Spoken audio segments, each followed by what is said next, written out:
if I can share my PowerPoint. Ha! Here I am, magically in my PowerPoint. Can we see that? Yes. Awesome. That's great. Thank you so much. Womanjika, welcome. I would also like to do a very small acknowledgement of country. It's with deep gratitude that I'm speaking to you today from Tangerang country, land that inspires and uplifts me every day. I pay my respects to the elders of this country and of the country that you're watching from, because I know you're watching from all over the place. And I pray that as we know better, we'll do better. The first thing I would like to ask people is if you can pop things in the chat, that's great. I'm happy just to keep an eye on the chat and what's going on. I'd like you to make a little comment about whether you've ever walked a labyrinth, whether you've visited a labyrinth and didn't know what to do with it, whether you've actually made a labyrinth yourself or you're involved with a labyrinth, because I'd like to get a feel for who's here and what they do. So, yeah, and also if you're not able to put stuff in the chat, that's totally fine. I will use my psychic powers to pick up your comments, and hopefully I'll get to extract the information that I need. Anyway, for me, I first became aware of labyrinths last century when I lived in France for a while, and in the local cathedral in Amiens, they actually had one in the floor, and it was a beautiful labyrinth. Have I got a picture of it here? Anyway, there's a picture of it later. And there really wasn't a lot of interest. It was considered a bit of a relic, olden days stuff, not something that people really used. And the locals kept chairs in rows sitting over the top of it, so we were never able to walk it while we were there. And it was only when I went back in 2012 that I was actually able to walk it. So that was really exciting when I finally found that it was uncovered, because, as you know, over the last 25 years, there's been a real resurgence in labyrinths and labyrinth use. So back in Australia, I've found all kinds of labyrinths in parks, labyrinths in churches, labyrinths in schools. It's been fantastic. Hospitals and public gardens. It's great. I'm going to have a little look at the chat now, because you guys are brilliant. And I've got to stop saying guys. You lovely people. Okay. You regularly use one, Jennifer. That's brilliant. Totally new to labyrinths. Oh, I love it. Okay. So that's good. So we've got everything.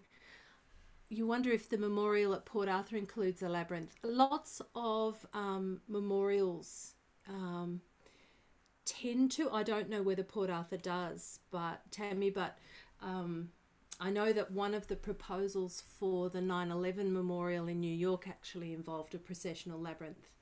I'm not sure if that's the one they were going to go with in the end, but that was definitely one of the labyrinths, one of the design choices.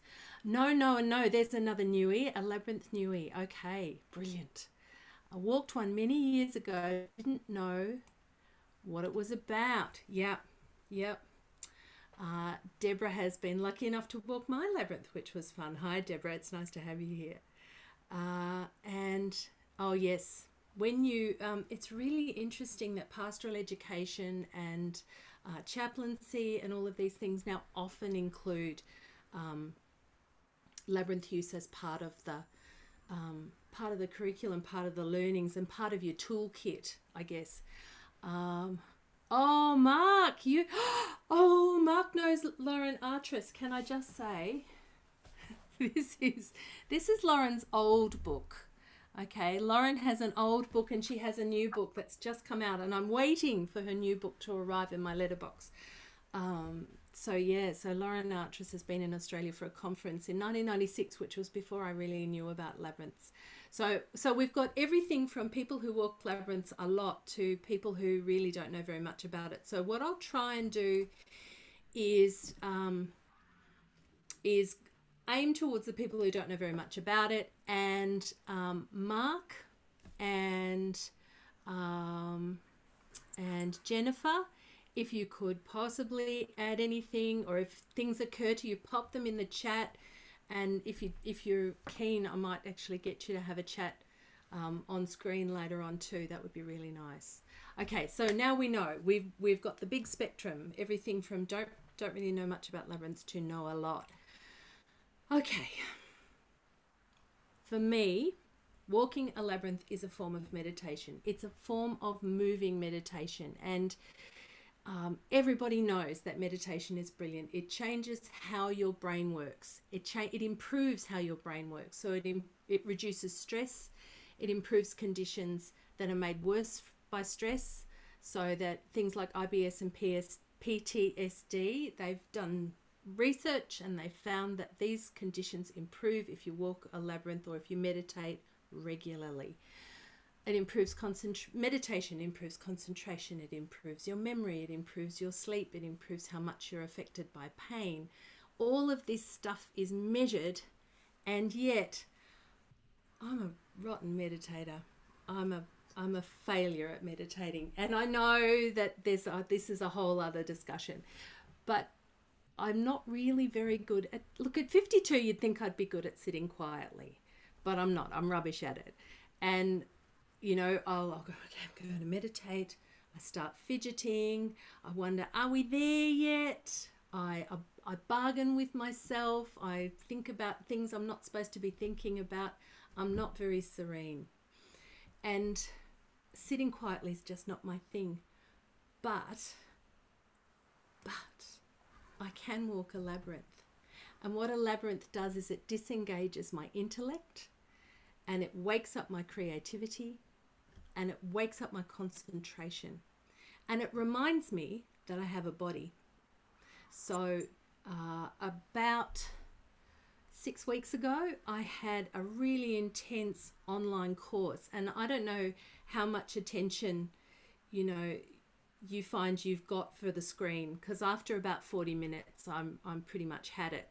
And I had to be on Zoom from 9 in the morning till 3 in the afternoon every day, 5 days a week. And what I would do at lunchtime is I would actually whip down to my labyrinth and go for a walk in my labyrinth, which was not a long walk, but it was kind of a way of disconnecting. And it kept me sane during all of that Zoom. You know, I kind of came back into my body, got a bit refreshed, and then I was able to hang on in there during the Zoom apocalypse. So yeah, so for me, that's why labyrinths are great. Okay, now the other question that people who don't know much about labyrinths always ask is, what's the difference between a labyrinth and a maze? And there's basically two things that that jump out straight away. A labyrinth will always take you on one path, and that one path might twist and turn, but it will take you to a central point, or to a point where you can reflect, and then you can turn around and walk back out again. A maze is designed to amaze you, and it will take you into dead ends and twists and turns. I don't know how many people have memories of, as kids, those books with the maze puzzles in them that you would sit and do, and well, they used to really bug me because I didn't like to be wrong. I'm much better at that now, of course. And so the maze puzzle, you know, there are dead ends. There are spots where you're going along and you're hitting dead ends all the time.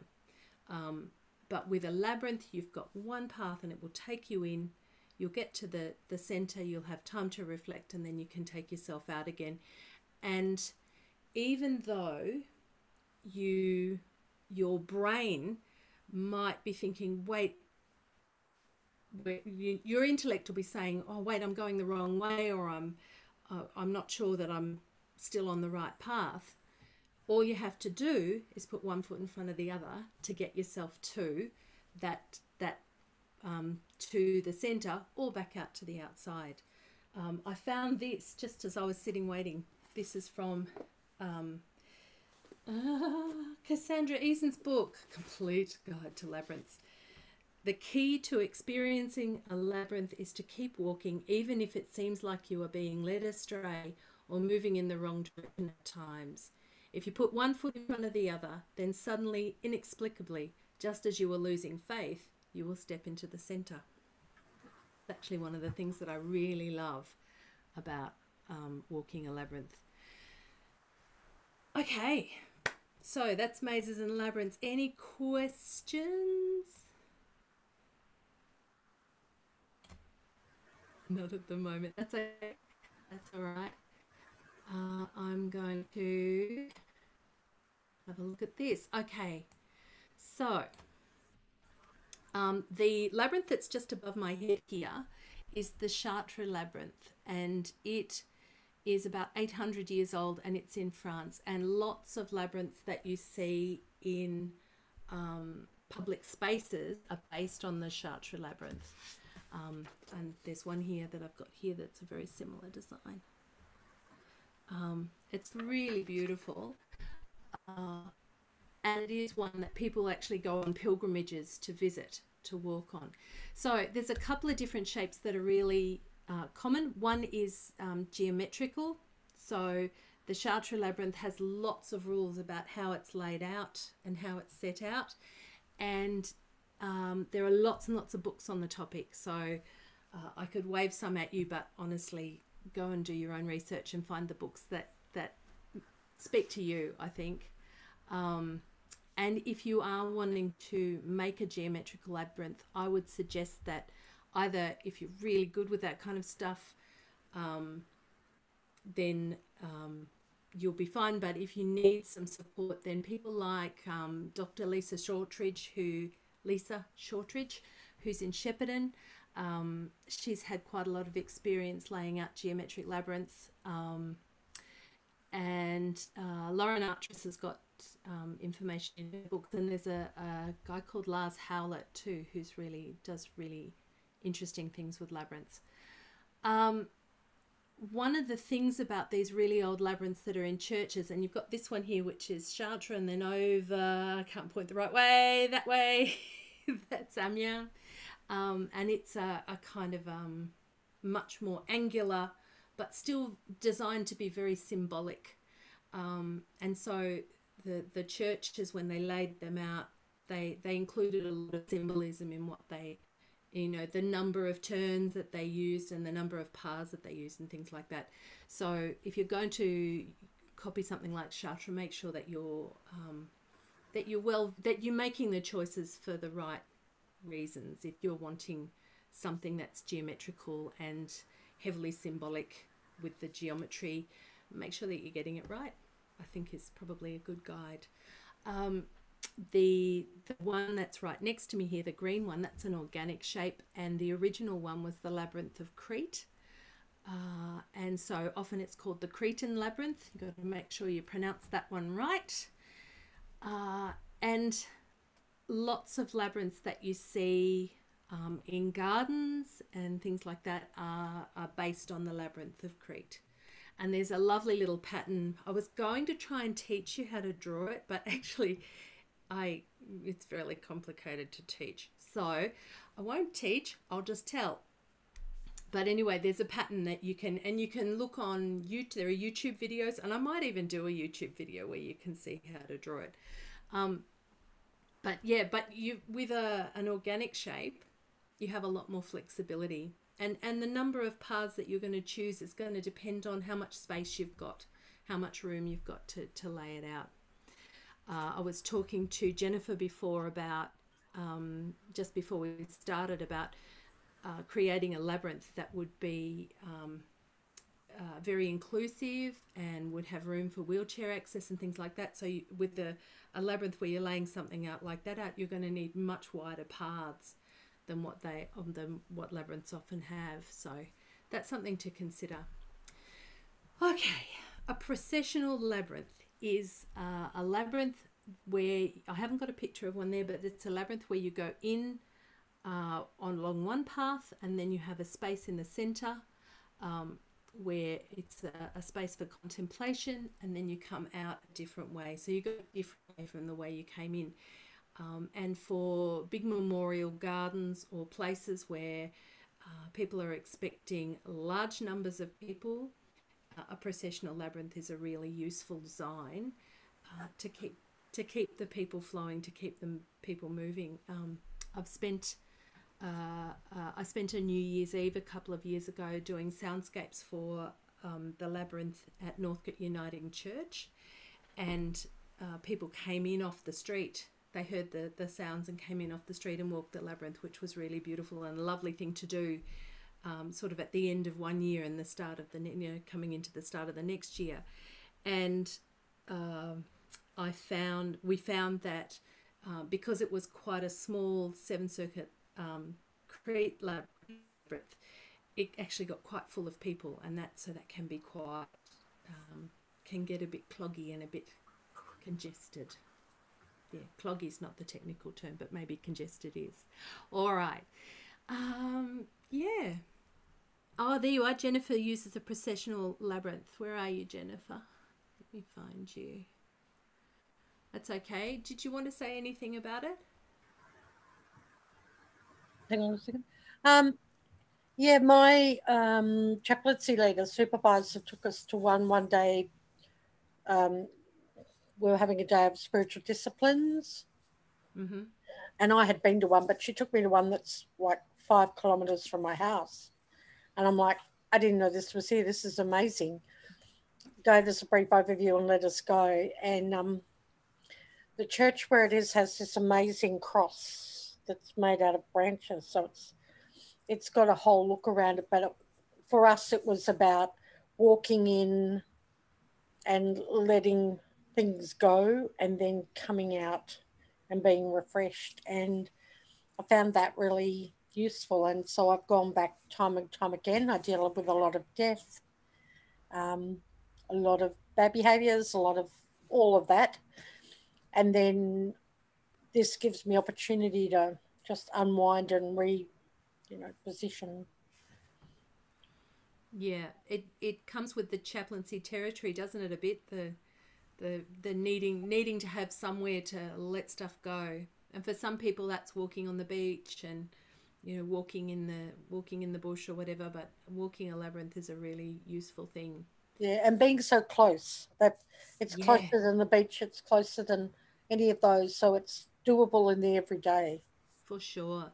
And one of the things that I've noticed about labyrinths is they don't tend to toot their own horns. They're very quiet things. They just sit quietly in parks and gardens.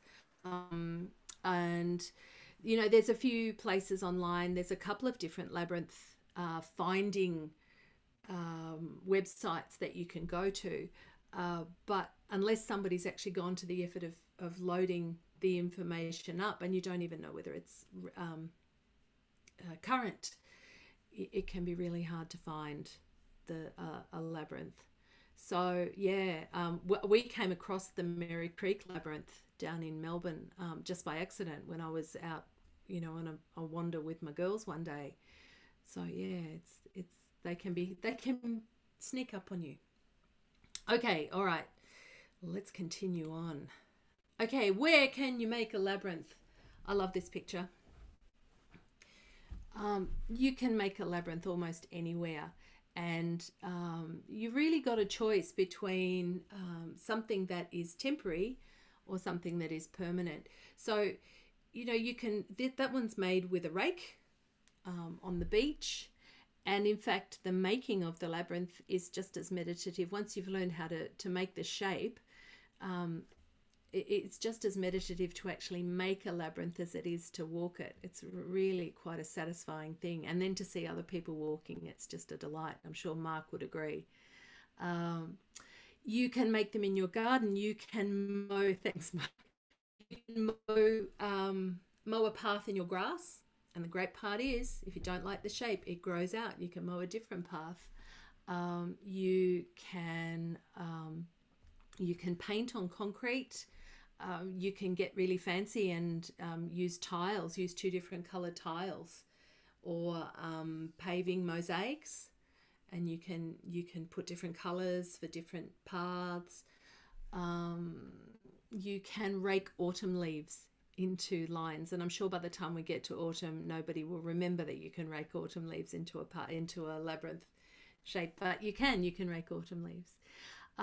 One of the things that I've seen done quite successfully is to get painters drop sheets, the big heavy canvas painters drop sheets, and join them and then paint onto a sheet so that it can be rolled up and packed away when you don't need it. And if you're working in something like a community hall or a community centre, being able to roll up your labyrinth and remove it is really important, because lots of community centres are not keen on you painting on their floor. So having something that's a little bit more portable is a good idea. Yeah. You can also print one out. You can print out a finger labyrinth. And I've done one here. I just grabbed that off the web. Thank you, Pinterest. And you can do this at your desk, and I'll talk about that a little bit later. But yeah, you can print them out. You can get them all different styles, made in ceramic or made in wood. But anything that's got a path that can move you through the idea of moving to a center, contemplating, and then moving back out again is really it's great. Okay, I've lost my train of thought. I'm going to move on. Anybody got any questions? I'll keep moving. Okay, this body photo I took on the phone. Okay, so this was at the end of 2019. We had laid out a spiral using a rope, and you can see my crystal singing bowls in the back there, because I was playing this crystal singing bowls and people were walking in, and they were, interestingly enough, walking into the middle to let go of 2019 and welcome 2020. So don't know what they were wishing for in 2020, but I'm hoping they got it. I'm hoping it was good for them. And you can see in the middle that there are candles. There are tea light candles and a little candle. So the idea was that they would walk into the middle, mindful of 2019, say thank you for 2019 in the center, light the candle and leave it on the little cable drum there. And then when they were ready, they would walk back out, ready to receive 2020 in whatever form it turned out. So yeah. Labyrinths don't need to be complex. Labyrinths are also really terrific as memorials, and they're really great for reflection and memorials. This one is only really new, and I think it's actually a basic spiral as well, just from looking at it. Not really sure. But it was built in Iowa after a really massive storm. It was called a derecho, which is a giant storm. They had peak winds over 200 k's an hour, and lots of trees got ripped up. And cut all the trees up and used them to make the outline of their labyrinth. And it's now a lovely memorial. And, you know, it's a memorial for as long as they want it to be a memorial, and then it becomes firewood. That's the really nice part about it. So, yeah. Well, if there aren't any questions, I will tell you a story. This is a whole lot of the Amanda show tonight, isn't it? Feel free to chime in if you've got stuff that you'd like to say too. So my labyrinth is on the top of a hill, and it's not quite as steeply angled as it looks there. I think when I took that photo, I might have been kneeling right down so that you could get the angle of the hill. I'm lucky enough that I live just south of Heathcote on Tangaroang country, and we have a lot of space, and we also have a lot of rocks, and I didn't manage to wreck too many friendships with this labyrinth building. It was actually a really satisfying thing to do. So this wasn't my first choice for a spot for a labyrinth. We've got a massive tree on our property, and we call her the mother tree because she just seems to hold the whole space together. and I really wanted to put a labyrinth around the outside of the mother tree and have a seat in the middle that I could sit at, you know, sit with my back to the tree and just contemplate the world. And I started laying it out with sticks. And I tried, I think, for about 6 weeks, and I'm not dreadful at laying out labyrinths, and for some reason she bamboozled me every time. So I gave up on trying to put a labyrinth under the mother tree because she didn't want me there.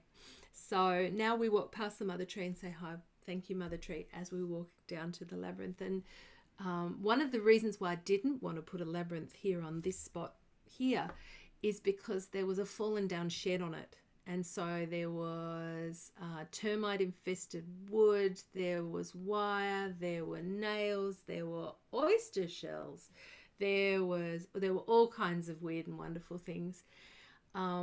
But after about 18 months of, you know, let's spend an afternoon clearing up the shed and ripping things out and digging out the stumps and raking and everything, then we got to a point where the ground was clear enough that we could lay out the labyrinth.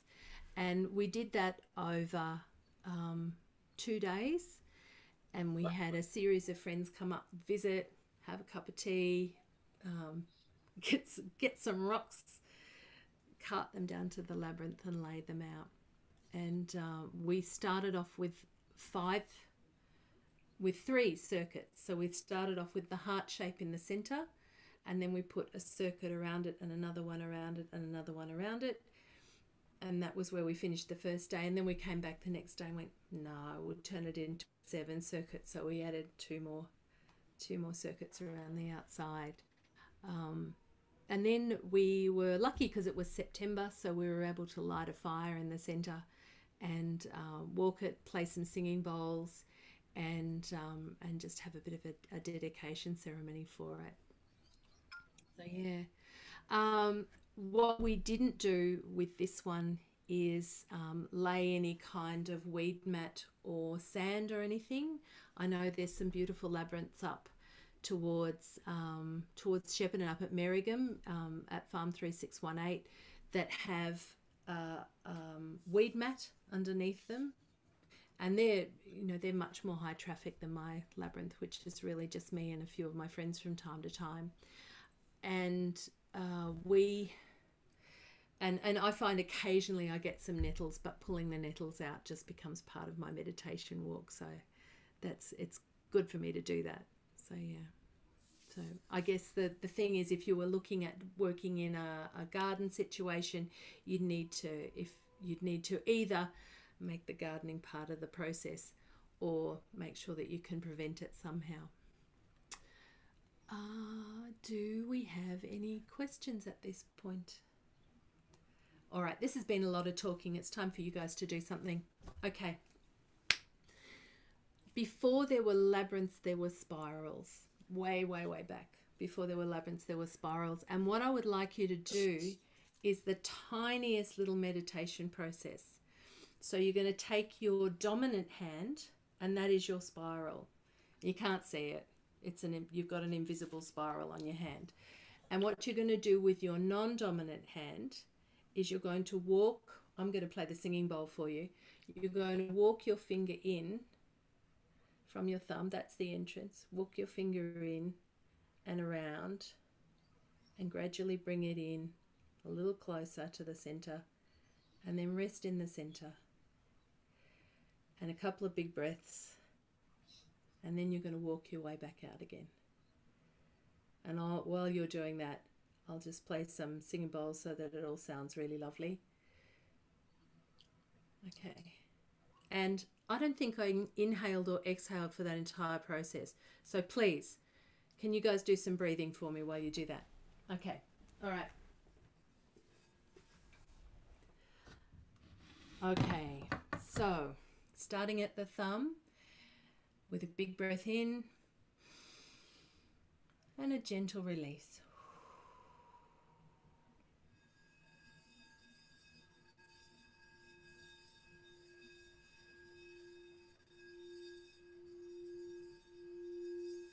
You might find you only need to do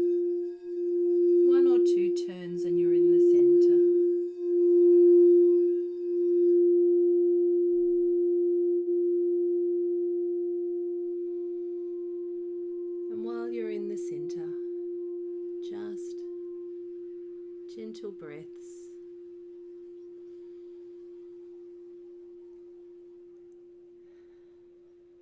And when you're ready, moving back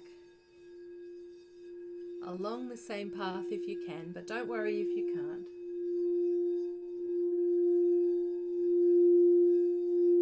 And remembering to breathe.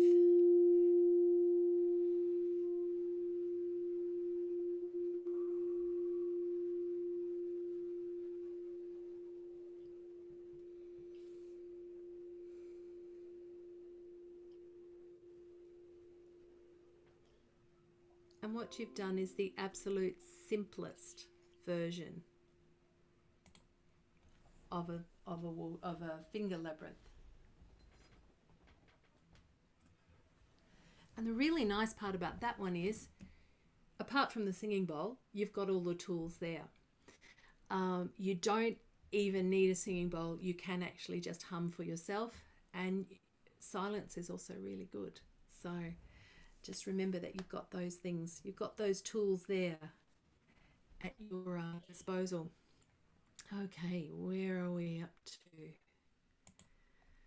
Oh, this is my other labyrinth.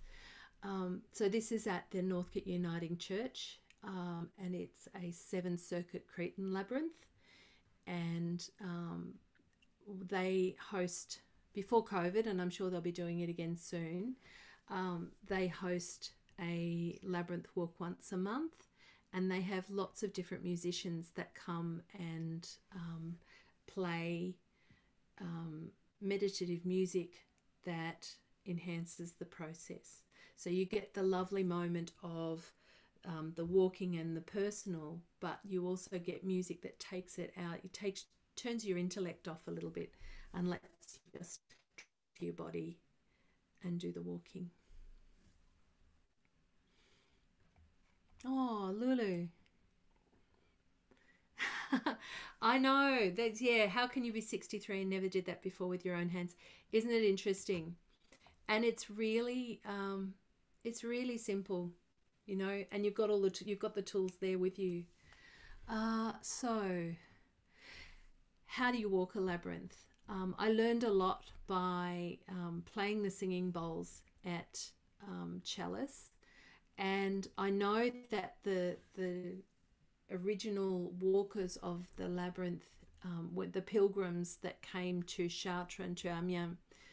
Often legend says that they walked the labyrinth on their knees, but you're really free to walk, to dance, to run, to crawl, whatever you're moved to do. Kids often love to run a labyrinth, and I think that's that kid energy all over, and as long as they're not hurting anyone else, I think that's totally fine.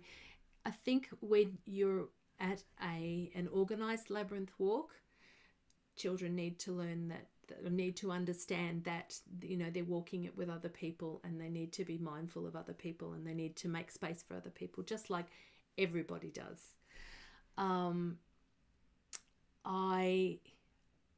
I think it's really necessary is the right word?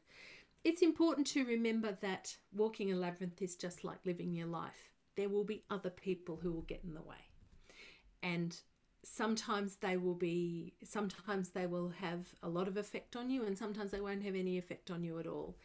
And you will meet other people. If you're at an organised labyrinth walk, or even if you're walking a labyrinth in a park, you are likely to come across another person while you're walking a labyrinth in a park.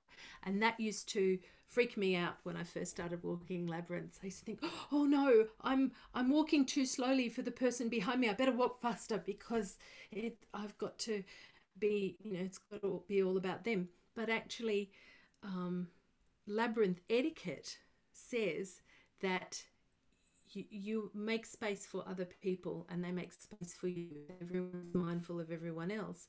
And then when you meet someone and you come together, you just gently move past each other. It's okay just because you've got a path doesn't mean you can't step off that path and step on it again, just like life. You know, just because you think you're going to do this one thing right now doesn't mean that you can't do a sidestep and then come back and continue on. If there's one thing that Labyrinth have taught me, it's that they're a metaphor for life. And just about always I come away going, yeah, very funny, Labyrinth, because it's shown me another little example that's, for example, walking a labyrinth and it turns you around and you're suddenly walking away from where you think you want to be. The metaphor there is, well, you don't always know how you're going to end up where you're going to end up, but just keep walking.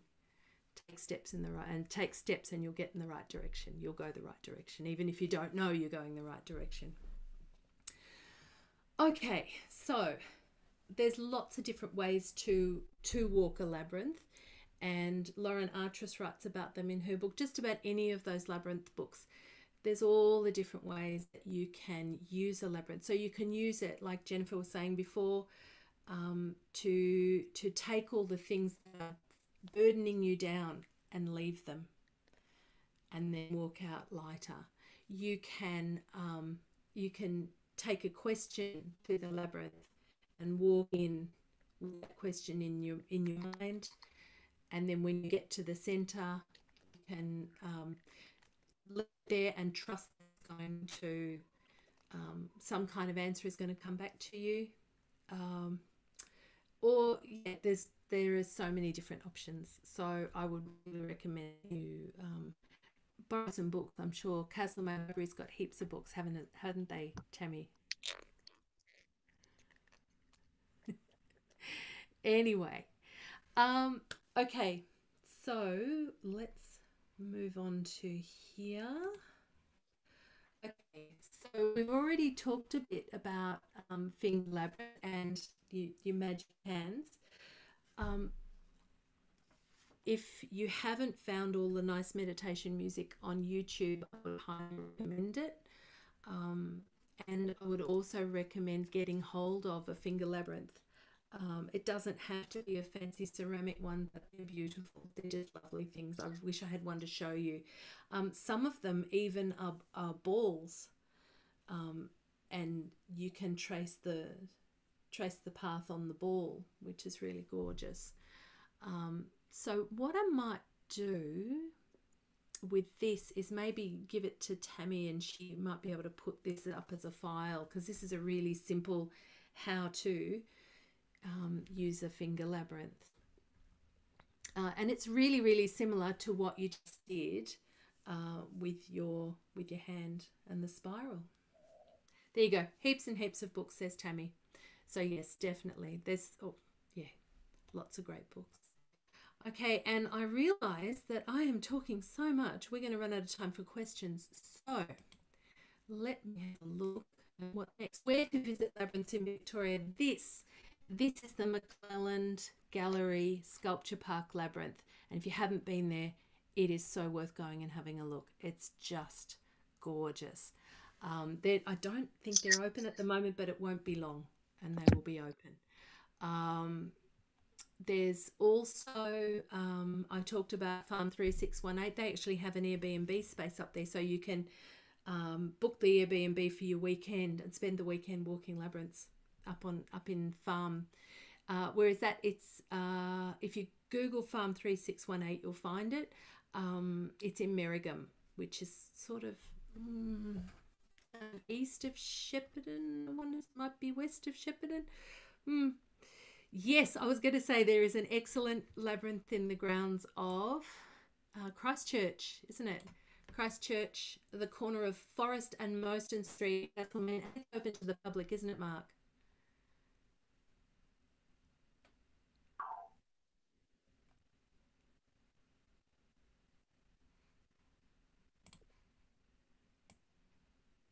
I think we might have. I'm having trouble with the sound. Can you repeat what you said? I was just saying the excellent labyrinth in Castlemaine is open to the public. Yeah, it's in the grounds, so I don't think there'd be any reason not to go there any time you like, day or night, basically. Lovely. And it's it's a Chart style labyrinth, and it's probably about 3/4 size of the Chart, the original Chart one, something like that. Beautiful, And beautiful. it's very, very, very well made and very attractive. Fantastic. Oh, lovely. Thank you, Mark. That's wonderful. Yeah, and apparently there's parking spaces there. I'm only going on what's on the website, so I would definitely go and have a look. Go and have a Google. And as I was saying, there's a lot of labyrinth locating. There's the Labyrinth locator. There's ALN, which is the Australian Labyrinth Network. And there's also Labyrinth Link Australia. So it's definitely worth having a bit of a Google, and you never know what you might find in your local area. And look, before we run out of time, have people got questions?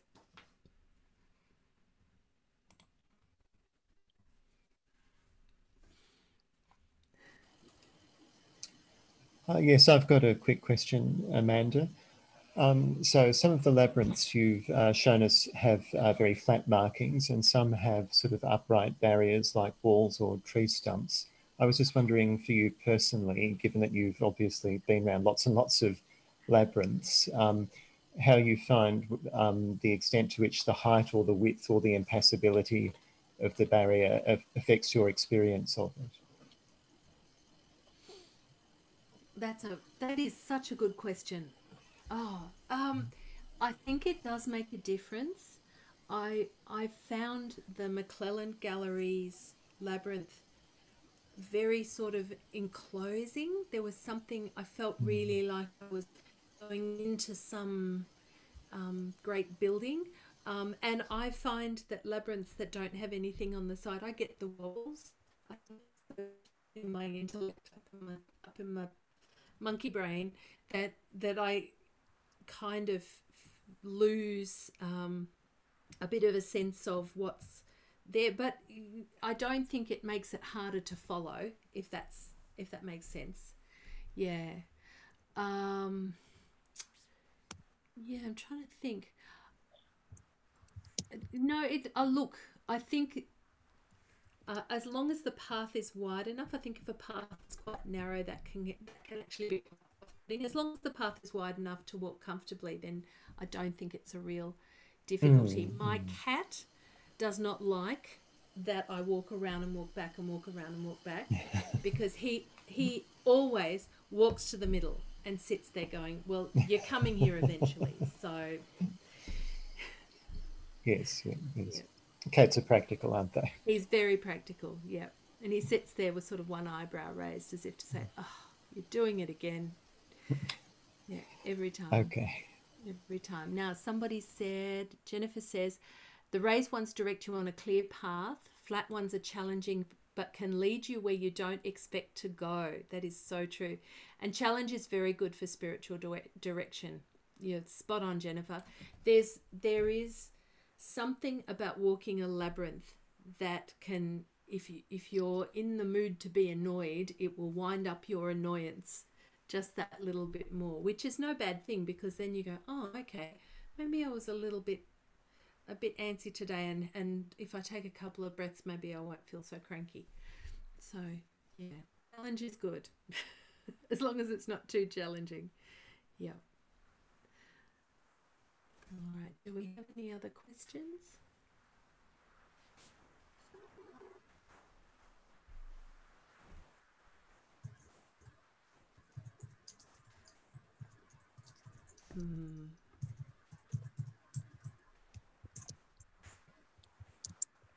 Similar concept to mandala. So Tammy says labyrinths are a similar concept to a mandala. I think they are. I think there's something about the connection to, and I haven't thought very much about this, but I think it's something to do with the physicalness of the layout, connecting to your body and to connecting to how you relate to space. I mean, we know that if you're more likely to forget something if you walk from one room to another. You know, the crossing of a threshold means that you're more likely to forget things. and if you're trying to change from one from work mode to house mode or something like that, you the stepping over the threshold is actually a good way for your system to reset. And so by stepping into a labyrinth, you're actually giving yourself lots of resets. The flat one, the flat labyrinth that Jennifer uses has stop points, where the one on the screen now just keeps on going. Yes. Yeah. And so different labyrinths and different shapes are going to do different things for you. You know, this kind of one where you're really doing about faces, that can be really quite challenging because for your intellect, because your brain goes, oh, I think I know where I'm going now, and then suddenly you're pointing back in a different direction. Yeah. For that, there you go. For me, that would, so Jennifer says, for me, that would keep me going as I'm naturally a task-oriented person. I must get it finished. For me, Jennifer, I agree with you. Walking a labyrinth is a way of actually getting me to finish a meditation, because I don't fall asleep. I have to be walking, so I don't fall asleep halfway through. I don't drift off and think of other things, or if I do drift off and think of other things, suddenly I'm back to my feet moving, and I've got to turn and go back a different way. So I've got to concentrate. I've got to stay focused in that moment. So it's a way of doing meditation that really helps me to settle and to go a bit deeper, I suppose. Yeah. All right. Now, before I go, I must show you. So these are my little thank yous. The images that you're seeing tonight are all from Unsplash or Creative Commons, and I've been so grateful to the people who took the photos, because I would love to say that I'd traveled and seen all of these labyrinths, but I haven't. So yeah. Okay, has anybody got anything else that they would like to add? I just wonder, Amanda, if we perhaps get everybody's faces back on the screen and have a few verbal questions maybe. And sounds good. See if I can see everybody. Was it Mark who had brought a lady over for the conference? It might be interesting to hear a little bit about that. Mm. Are you able to share anything about that experience, Mark, or the background of that lady? Yeah. Lauren Artras is an American woman. She's a priest in the Episcopal Church in the United States, and can you hear me? Yes.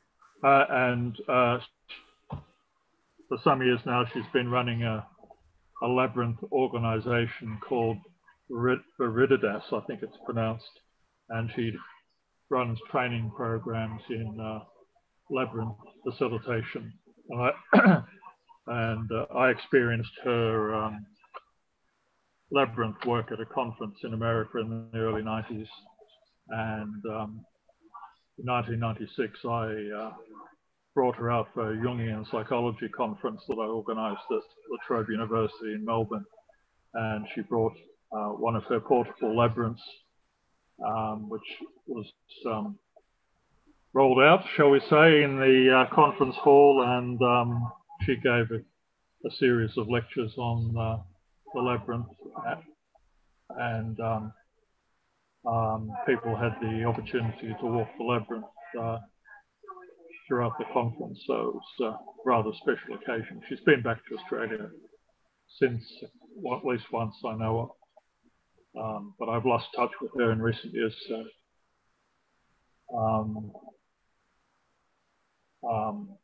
other people may be able to comment more about her current work and writings. I know she's got another book coming out, which I think is a sort of a more, this is quite an academic book, this one, Walking a Sacred Path. And I think she's got one that's a little bit more accessible. So I haven't got the name of it here. But yeah, she's still writing and she's still talking about Labyrinth. And Veriditas is still a very big and busy Labyrinth organization. So yeah. One of the good things from the conference was that a number of people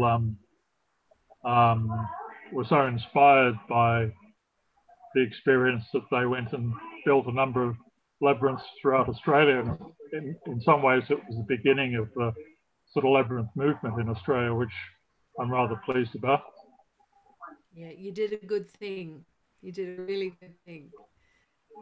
Well, I don't take too much credit for it personally, but I'm rather pleased that it does trace back to me in some ways. Nice. Nice.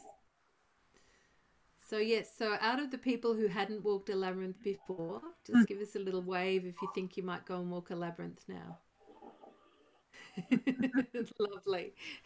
I'm thinking it might be a good staff development exercise for Goldfields Library staff. Fantastic. Yeah, we'll have to get Adrian and Lulu to build one, I think.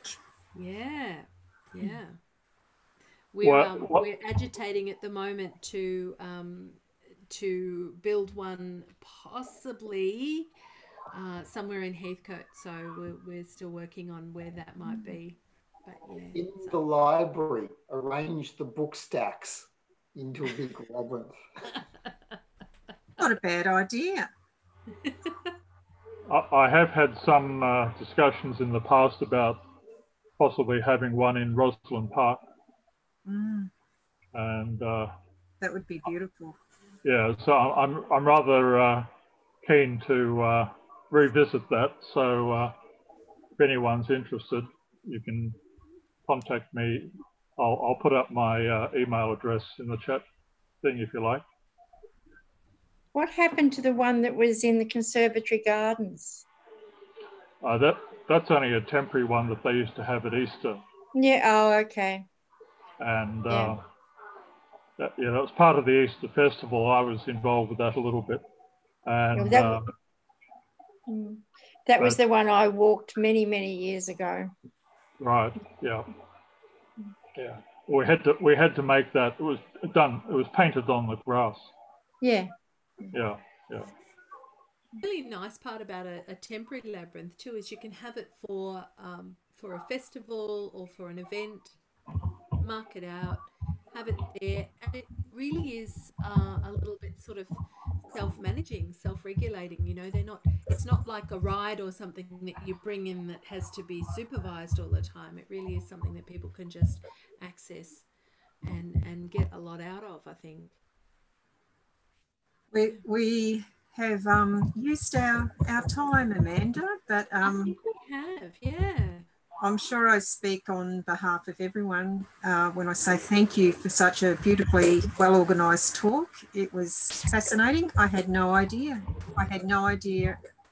That there was this background to labyrinths, and it's sparked my interest, and I'm sure it has everyone else's. So thank you so much, and we would love to have you back again sometime, talking about many topics. And thank you for sharing your labyrinth journey with us tonight, and thanks everyone for coming. Thanks so much. The librarians rock. Oh, good on you, Jennifer. That's what I used to do before ministry. Yes. Good on you. Well, ministry rocks too. Thank you so much, Tammy, and thank you Goldfields Libraries for having me. It's just been lovely. Okay, thanks everyone. We'll end the Zoom meeting now, and enjoy labyrinths, everyone. Bye-bye.